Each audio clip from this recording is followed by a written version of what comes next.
Shmi, Alan Freeman, Animia Keren Yerushalayim. My name is Alan Freeman. I'm from the Jerusalem Foundation. Today is dedicated to the memory of all those who died in the Holocaust. On the 5th of February 1943, my grandfather, Hermann Gustorf, was murdered in Auschwitz, along with 1 million other Jews who were 1/6 of the 6 million Jews who died in the Holocaust as a result of the Nazi murder machine. Not everyone died, however, and there were some survivors who lived to tell what happened in those dreadful years. And today we are greatly privileged to have with us a woman that I've grown to love, and I think it's a mutual love, that is Leah Roth, whose story will be told and has been told and is being told through another extraordinary human being who I also have grown to know and to love and hold in deep affection, Menucha Meinstein. There is a time for everything under the sun, a time to remember and a time to forget. Now is the time to remember, to learn, to speak, and to be involved for the sake of the past, the present, and the future. This is the testimony of a Jewish life that began 90 years ago in the precious little village of Brustary, Czechoslovakia. I was born just before Passover in 1925. I was a cute, chubby child, and everyone loved me. We were a happy Jewish family in our little 2-room house that my tatika built. I was the 5th child to join 2 brothers and 2 sisters. They adored me and helped care for me. We laughed as we climbed tall mountains, gathered wild strawberries, and picked blueberries on the hillside. When I was 5 years old, my maminka became very sick in bed. Tatika gave me his handkerchief to shoo the flies away from her face.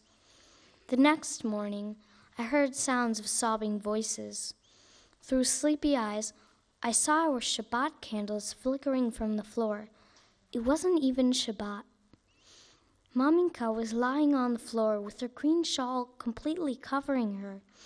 Even her face. She didn't move. "What's wrong?" I asked Tatika. He answered, "Your maminka has passed away." Passed away meant nothing to me. I watched religious men take maminka out of the house on a board. Aunt Chaya tightly held me back.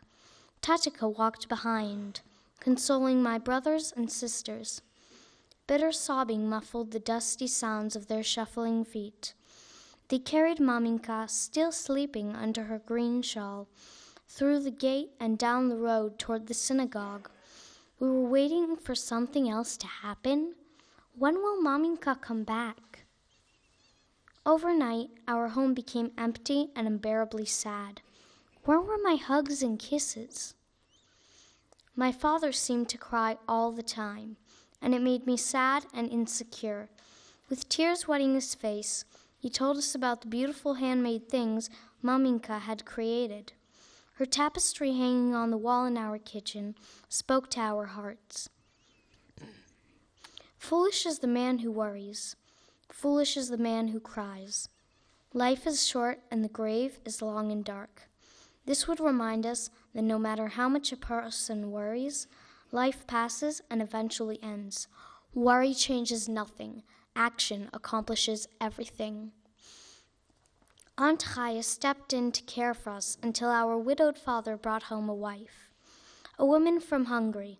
She wore a dark wig covered with a pretty kerchief, a tailored dress, high-heeled shoes, and gold earrings. Soon she became chubby.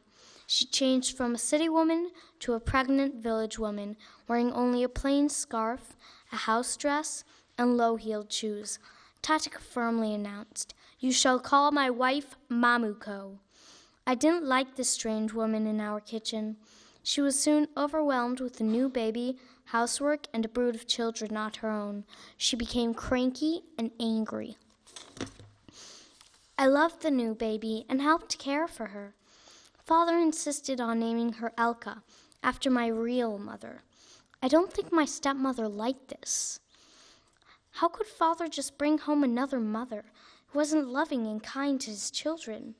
Even though she slept in Maminka's bed, she wasn't our real mother. As 5 new babies came over the next 8 years, I became like Cinderella in my storybook, doing hard work, being verbally abused and ridiculed. I only cried to myself. I became a sad child and ate alone in the pantry. While Mamuko never spanked me, she whipped my soul, leaving me bruised inside. Although I knew Tatika loved us, there was no hugging in our house, not even from Tatika.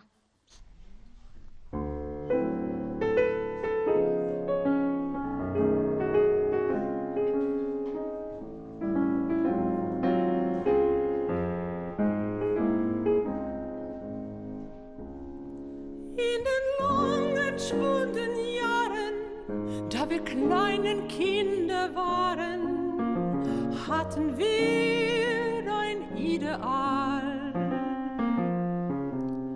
Wollt man Ruhe in der Wohnung oder gab es als Belohnung ein Geschenk nach unserer Wahl? Riefen alle Kinder schnell, Karussell, ach bitte, bitte Karussell. Wir reiten auf hölzernen Pferden und werden im Kreise gedreht. Wir sehnen uns schwindlig zu werden, bevor noch das Ringelspiel steht. Das ist eine seltsame Reise, das ist eine Fahrt ohne Ziel. Wir kommen nicht fort auf das Reise und dennoch erleben wir viel.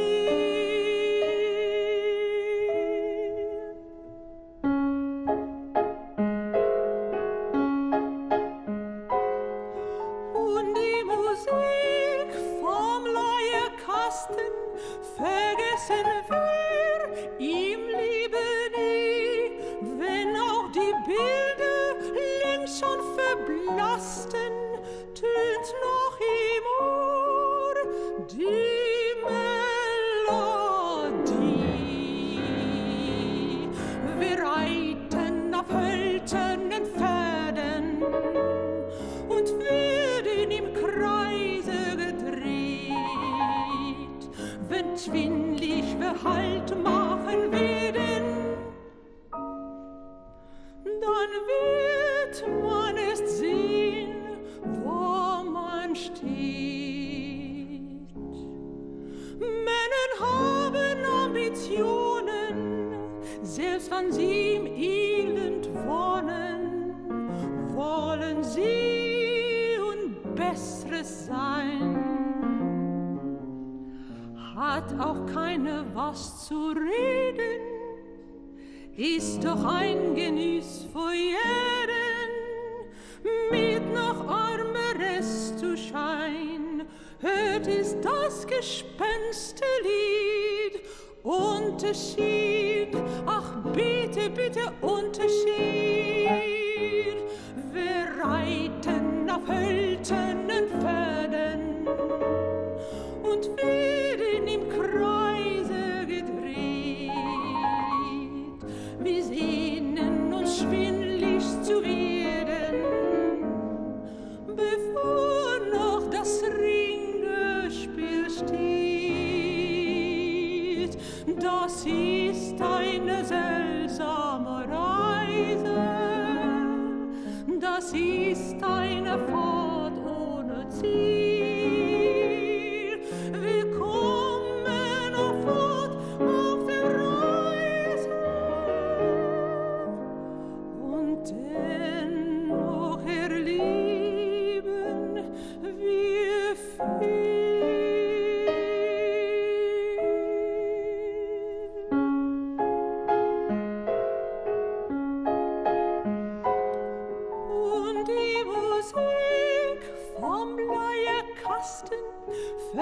vergessen wir im Leben nie, wenn auch die Bilder längst schon verblassten, tönt noch im Ohr die Melodie. Wir reiten auf hölzernen Pferden und werden im Kreise gedreht. Wenn schwindlig wir Halt machen werden, dann wird man es sehen, wo man steht.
Конічки вітили, мудрі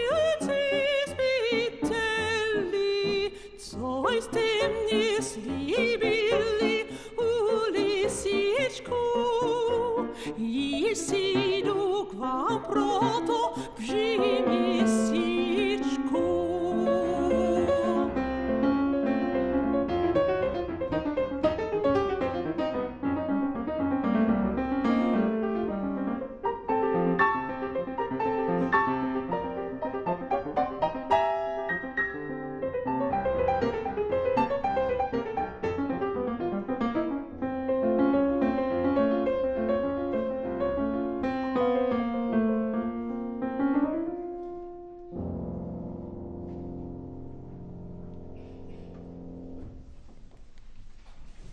On Shabbat, Tatika read the Jewish newspaper Der Spiegel.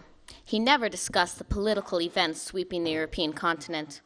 We were isolated in rural Czechoslovakia and ignorant about the brutal storms to come. It was only as I entered adolescence that I became aware of the tumultuous political and military events that drastically changed in our town. Everything in Brewstery became Hungarian. Lessons in school, signs on the storefronts, street names, and even the language spoken. The Hungarian police replaced the Czech police. Influenced by the Nazis and their followers, the Hungarians became arrogant and forceful. We were now called the Dirty Jews. Life in Brewstery was no longer peaceful. We saluted a new flag and had to learn the new language Hungarian in school. When I was 14 in 1939, it was my turn to leave home to learn a trade. I was desperate to escape the pain of my stepmother's constant insults. I was snuck away to live with my fancy Aunt Mindja in Kusheli. My sisters helped me pack my 3 dresses in a vegetable box. Not expecting me, I was relieved when she welcomed me so warmly. Lacking in self-respect, I didn't say much, though I felt at home there. Aunt Mindja found an opportunity for me to learn the trade of wig making. Having a trade was considered preparation for one's life, certainty for the future.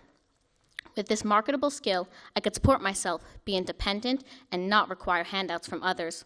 The wig-making woman explained, as if reading a contract, "You will work for 3 years, 2 for room and board, and the 3rd year I will pay you wages at a monthly rate. Once you complete your daily house chores, you will sit at the workplace in the kitchen with other girls and make wigs. Do you understand?" Intimidated, I lowered my head. Yes, Maestra. She was my boss, and there was no choice. There was nothing I could negotiate. It was not proper to speak up. Whatever it is, I have to do it. It was easy for them to take advantage of an insecure, poverty-stricken girl. I knew my place. Preparing for Shabbat early Friday morning would find me hauling heavy buckets of freezing water from the well to warm on the stove. I swept the wooden kitchen floor before scrubbing and drying it. Loose floating hairs from the wigs was everywhere, even in my soup. While cleaning, I discovered Look magazine in Hungarian. In it, I saw an advertisement for Coca-Cola in a green bottle. What was Coca-Cola? There were articles about Hitler, anti-Semitism, and the war. I was more interested in beauty advertisement for lipstick and nail polish for ladies. Still not fluent in Hungarian, I did not fully understand the impending doom for the Jews.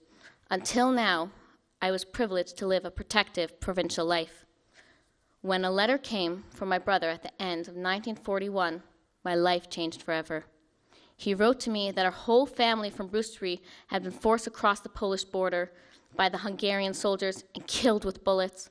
They murdered my father, my stepmother, my siblings, my dear little Elka, and most of my schoolmates, all except for my big sister Malchi, who was in Budapest learning dressmaking. I couldn't stop crying. I wanted to run after my lost family, but it was impossible. Jews could no longer ride the trains. I could do nothing.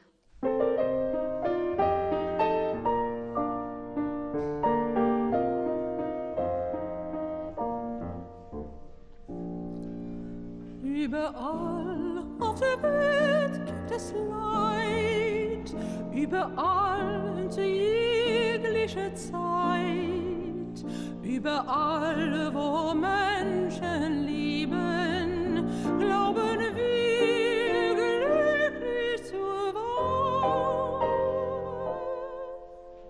Wandern hin, hat ja alles ein Ende, und hat jeder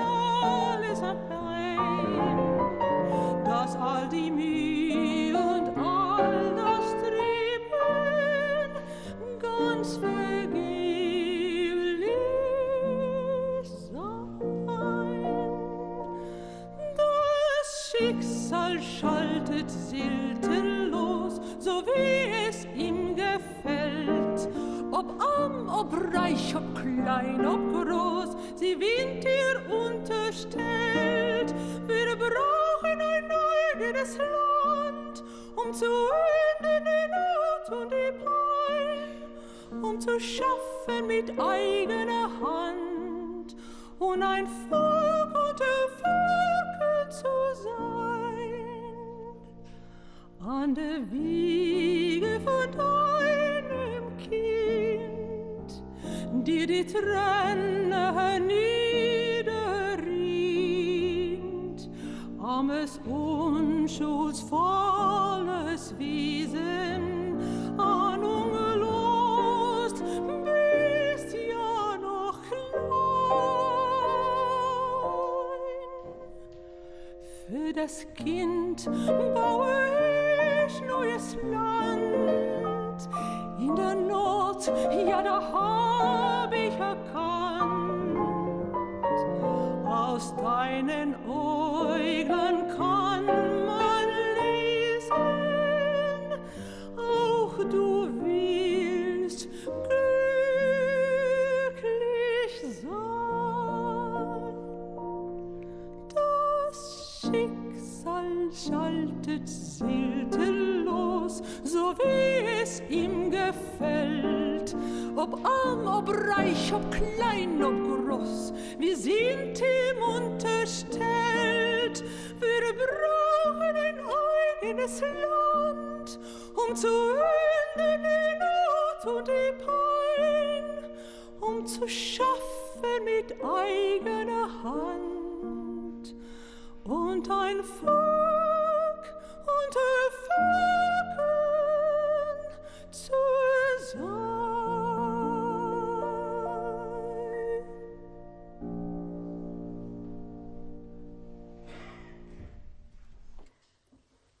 Will they come to kill me? People in Khust could not accept the news from my brother's letters. They were still in denial. The wigmaker and most city people still denied rumors of Jews being slaughtered. No one seemed to care. When Menucha died, I became less of a person. With my father and family now gone, I had become an orphan. One day, the maestra sent me to the grocery store to buy bread for the family. The proprietor, who knew me and knew that I was Jewish, politely said, "My dear miss, we have bread, but we are not allowed to sell to Jews." There was plenty of bread spread out on the counter. I felt my face puff red with embarrassment. Shamed at my helplessness, I turned away and slouched out the door. Hunger would become a constant companion. This was the first time I personally felt the stinging disrespect of anti-Semitism. As we were rounded up, Hungarian military had set up machine guns on the rooftop of the schoolhouse. They were pointed right at me as we were forced to march off toward the vague silhouette of railroad freight cars in the distance. Soldiers shoved us with the butts of their guns. Dogs growled at our heels to keep us walking. Dragging my heavy, swollen feet through the cold night, I finally reached the waiting cars. They were cattle cars. I cringed as soldiers yelled that we must climb up into the car. They whipped us and pushed people into the open mouth until not one more person could fit. It was especially painful for the elderly. Once inside, our bodies pressed against one another just like livestock. We were going to be slaughtered? The iron door slammed shut, followed by the banging metallic chains locking us in. Crammed together in this putrid box with a low ceiling, I could hardly breathe. Wheels screeched. The train lurched forward to an unknown destination. Children screamed in the strange darkness. Old women moaned. Frightened men, once protectors of their families, had lost control, their masculinity shattered. What will happen to me next? An old man leaning next to me was dead. He eventually fell to his knees. With weakened cries and dazed eyes, we were specimens of humanity at its worst. Vomit on the walls, sweat mixed with tears, a hopeless brew of life clinging to itself. We had completely lost our rights of human dignity. A young mother gave birth to her first child during the trip. Her laboring screams pierced the airless cubicle. I never heard a cry from the baby. I think someone put it in the toilet. This young mother died before we arrived at the hell, as did several others in this rolling hearse. As the train car slowed down, I glimpsed a tall arch through the narrow opening at the top of the rail car. Arbeit macht frei, work makes you free. The outside chain clanked and the heavy door scraped open. A lightning of shock passed through me when I saw the Nazi SS standing before us with the rifles pointed at our faces. I realized with stunning clarity that our lives were in peril. I was no one. I believed the hot sky crumbling upon us was fire from hell. Hell had opened, and we were shoved in. Dr. Mengele, the white angel, determined my fate. Jabbing his white-gloved finger close to my face, he motioned for me to move to the right, his stabbing eyes looking deeply into mine. What did right mean? 1,200 naked women were given gray, ugly dresses and marched to Birkenau. Without a word, the warden looked down. When a young girl asked, "When can I see my mother?" with her finger feebly pointing to the chimney. I never knew that people could be burned. Those sparks were remains of people. I was petrified, but only for a moment. Something deep within me rejected hopelessness and despair. The belief I would live raged through me. I must be free. This I knew for sure. I will do everything I can to live beyond this horror. I learned to suck in my emotions, lock them down. Private tears were the secret of my soul. If I woke up in the morning, it meant I hadn't died during the night.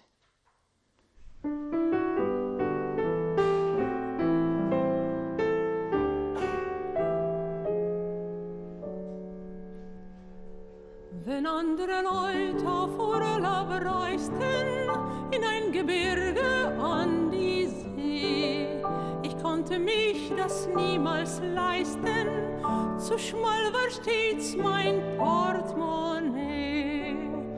Doch kamen heim sie von der Reise und schwärmten von die schönen Tour. Dann sagte ich zu ihnen leise, in Wien gibt schließlich auch Natur. Drund im Prater ist ein Platz, rings die Bäume decken zu, und dort hab ich mit mein Schatzel alle Tage Rendezvous. Auf der kleinen Praterwiesen träumen wir zu zweit allein, und es könnte im Paradiese sicherlich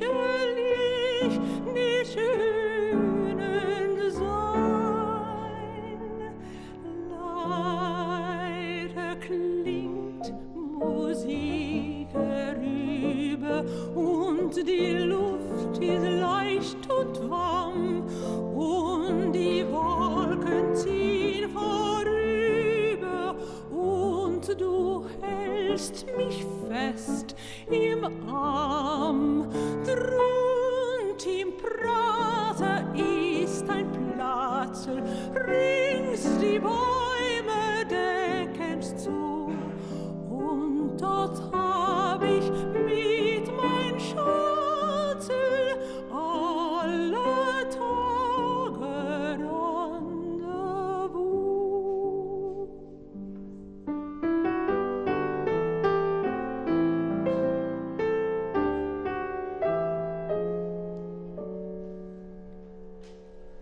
Doch kam die Reise ohne Kosten, zu der man uns gezwungen hat.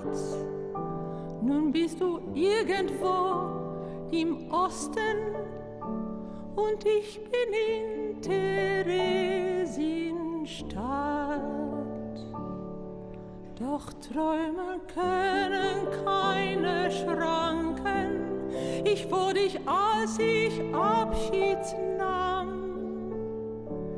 Ich treff dich täglich im Gedanken, dort, wo das Glück einst zu mir kam.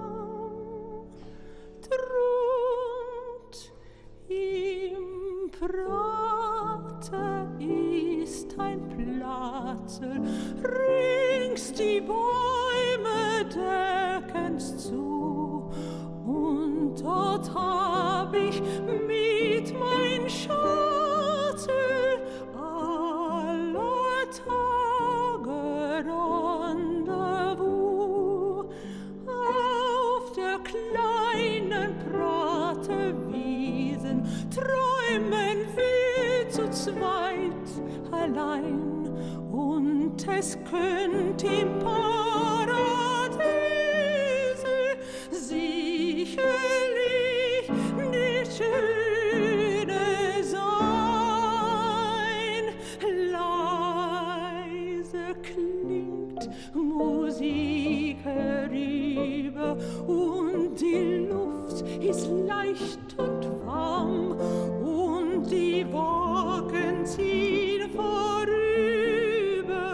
und du hältst mich fest im Arm.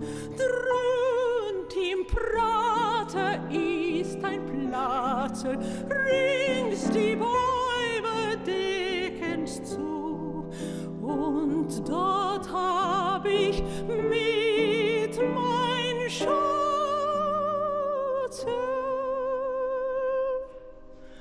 alle Tage Rendezvous.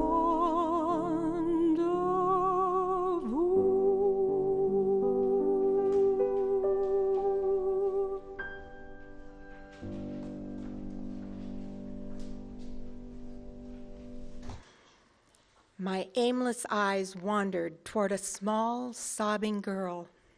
Suddenly, I recognized a familiar face from Serkenitsa, Tsipora, small and skinny for her age.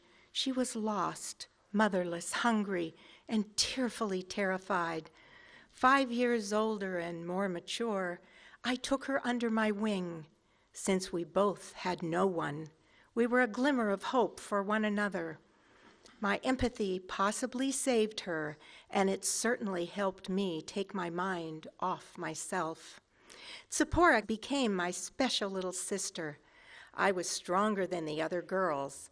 Hardships from an early age had become my school of survival. I still had hope. Girls who lost hope and faith chose to escape from this smoldering hell, threw themselves at the electrified fence to die. Somehow, I made it to the next day. We were ordered to a big, big building to take a shower with disinfectant. 1,200 shivering women crammed into a large, windowless room, told to undress, and were forced into the shower room. The doors slammed shut with a hollow echo. We wailed, we prayed, we waited. There was no water.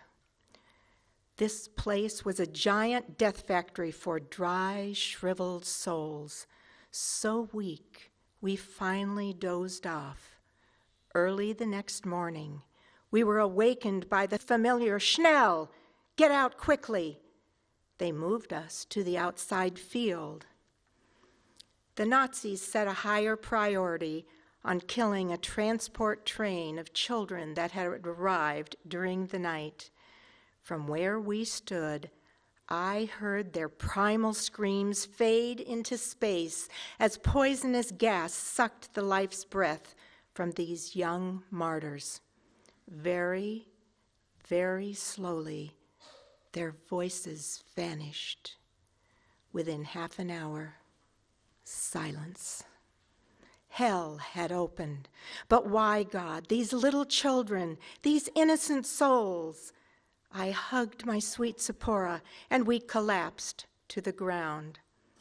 My world had contracted to its smallest dimension, squeezing out all possibilities of light. I was assigned to work in a bomb factory. One day, I had had enough, and I decided to stay in bed. The usual counting of the women was off by one. She found me. A female officer yanked me from the bed. "How dare you!" Her black whip cracked on my back as she thrashed my body from head to feet. Bloodied and humiliated, I fell to the ground, screaming, gasping for air. I was still forced to work the night shift.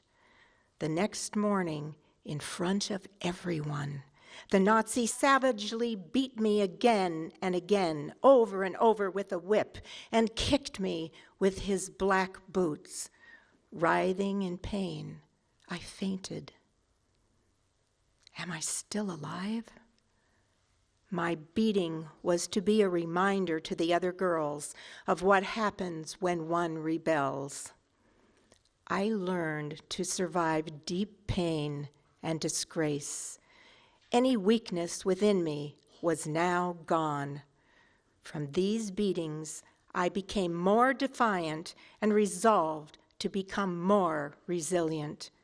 To this day, I am a rebel. Whenever someone does me wrong, I speak up. When I see people doing others wrong, I defend them.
January of 1945, Germany and the Axis powers were losing the war.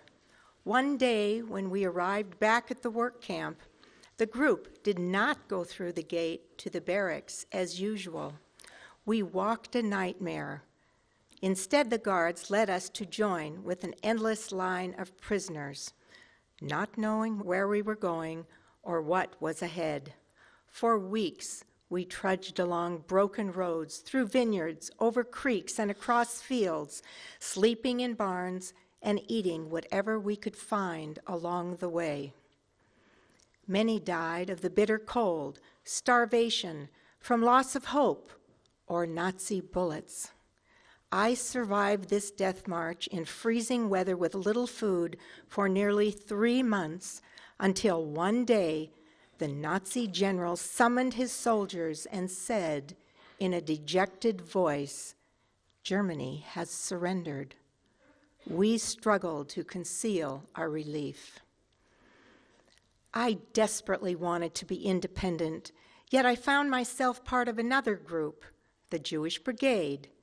They helped us to escape from Italy on a Greek ship to Haifa, where we were captured again, this time by the British. We were put in a refugee holding camp, Atlit. No one died in Atlit. They finally found a place for me at Kibbutz Gesher, where I felt safe. Later, I found a cousin's family in the village of Pardes Katz, near Tel Aviv, where I nurtured my Jewish roots. Here, I met my husband-to-be, Menachem, a teacher, a musician, and an artist.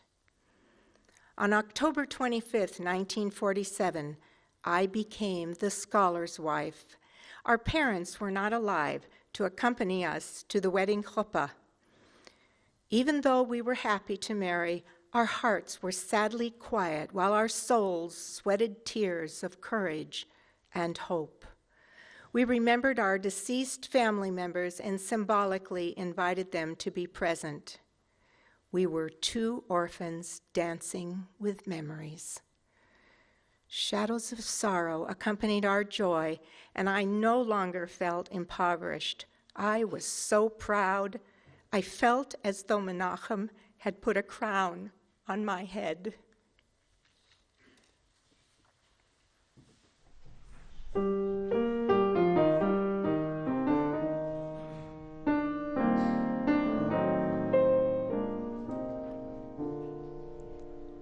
Als ich dich gesehen zum ersten Mal, war ich gebannt von deinem Blick, und dein Lächeln scheint mir wie ein Strahl von Sonne und von Glück, und ich suchte deine Nähe,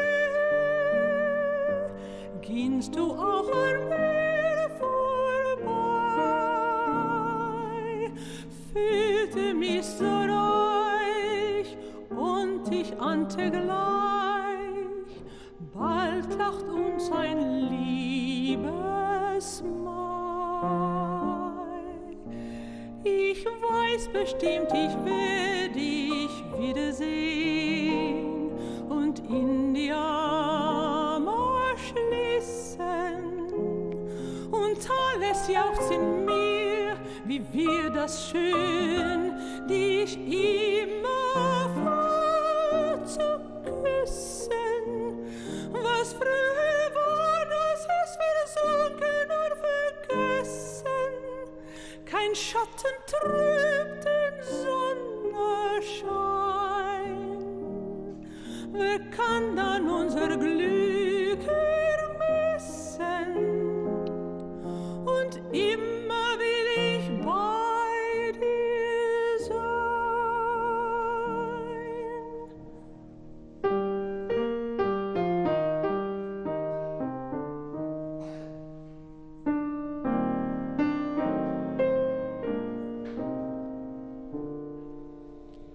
Doch das Schicksal riss dich Fuß von mir, weit über Länder und das Meer.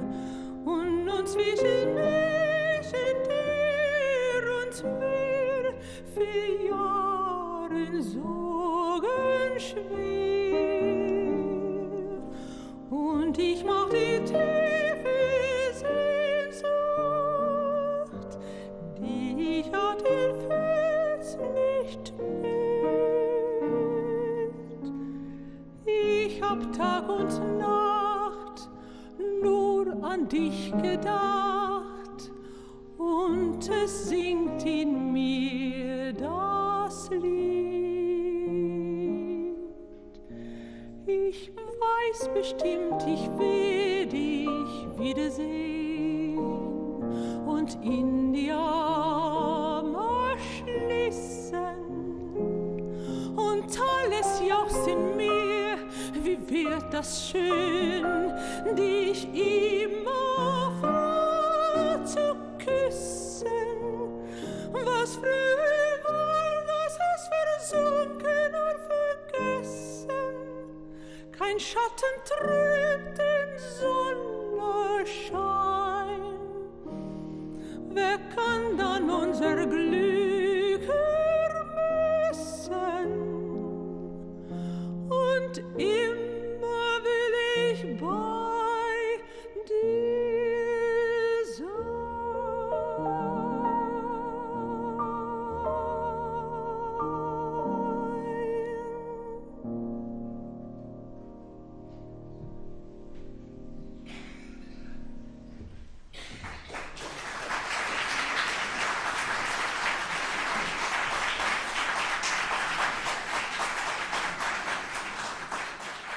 On May 14, 1948, Israel declared its independence as a state. All the Jewish native-born Israelis and immigrants like me celebrated in the streets. I had never seen anything so exhilarating. I was present at the birth of a new nation, my state of Israel, just as our Torah had prophesied. I saw a true miracle with my own eyes. Our joy was short-lived. Arab armies attacked Israel on the very next day. I was assigned to the Magen David Adom in July of 1949, my duty for the war. I cared for soldiers, cleaning and rewrapping their wounds, and helped the doctors and nurses care for broken bodies. It stirred up memories of the concentration camps, traumatizing me once again. I did what I had to do. One day, I accompanied a woman in an ambulance to the hospital. She was breathing heavily in labor, like the woman on the train to Auschwitz. Here in Israel, this young woman would be able to keep her baby. She knew nothing of Auschwitz.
Leah says, I'm afraid of very little, except I hope not to be sick.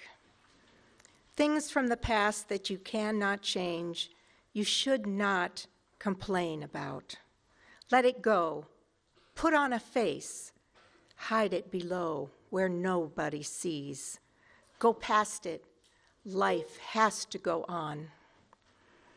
Leah has lived her dream of an ordinary life as a married woman raising a family despite her interrupted youth. She says, because I was liberated, I can now tell my story, my revenge against Hitler and his henchmen. Liberation does not mean just liberation from the Holocaust. I have been freed from the prison of my soul. My voice is my defense. Stand up for goodness, build bridges, let go of grudges that keep you angry and depressed. Survivors emerge from dire circumstances. I survived because while my spirit was dashed, I never allowed my spark for life to be extinguished. Leah is one tough woman.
I want to thank all of the musicians. Of course, the music, lyrics come from musicians, composers that either died in the Holocaust or survived through the Holocaust.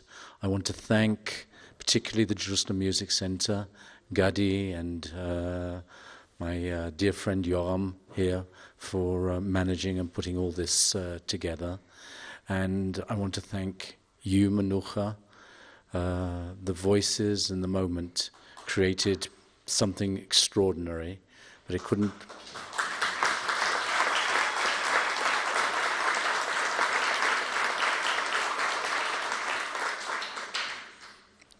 And I know that all of you feel in your heart what I feel in my heart as this lady stands beside us, and I know she wants to say a few things now in her own voice. And so, Leah, please.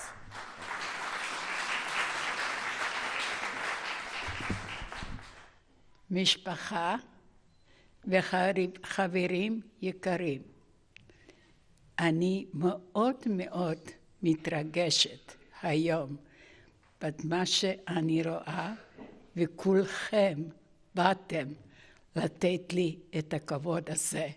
אני מודה לכם מלב עמוק. תודה רבה.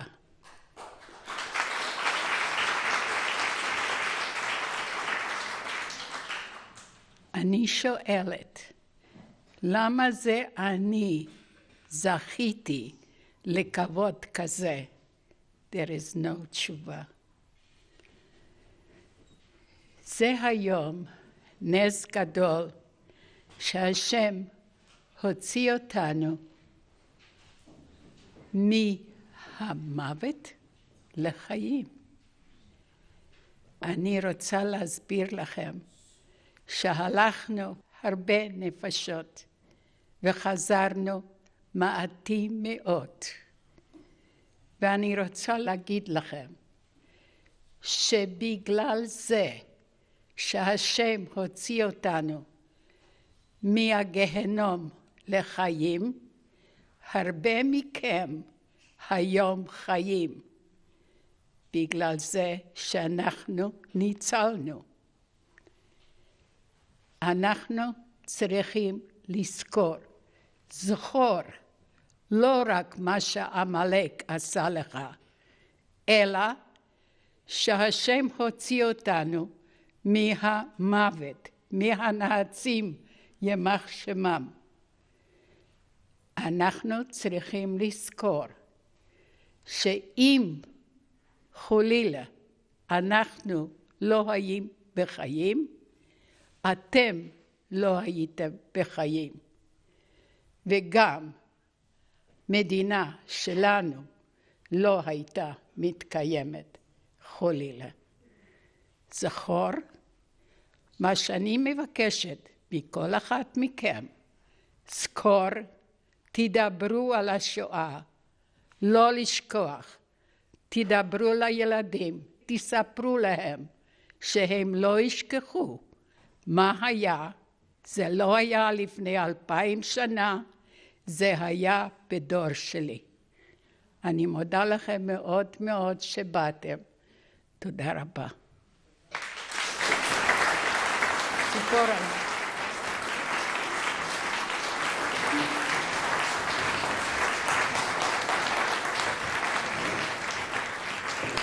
ציפורה הייתה הילדה שפגשתי, מצאתי אותה באושוויץ. והיינו ביחד, ועד היום אנחנו לא חברות, אלא אחיות. תודה רבה לך.